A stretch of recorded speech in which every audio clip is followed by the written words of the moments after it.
Hey guys, welcome back to another tutorial video. So in today's video, I'll show you how to deposit paper money on Cash App. So if you'd like to add cash to your Cash App balance, then just follow along. First open Cash App and then tap on your profile icon. Then select paper money from the menu.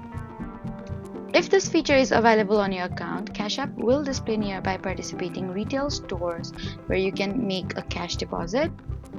Then choose a location that's convenient for you, then tap Show Barcode.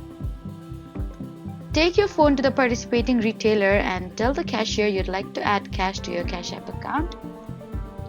Then show them the barcode and hand over the amount of cash you want to deposit. And once the transaction is complete, the money should appear in your Cash App balance shortly. And if you don't see the paper money option, the feature may not be available in your account yet, as Cash App rolls it out gradually to eligible users. So that was how to deposit paper money on Cash App. Please don't forget to like, comment, and subscribe for more helpful tutorials. Thank you for watching.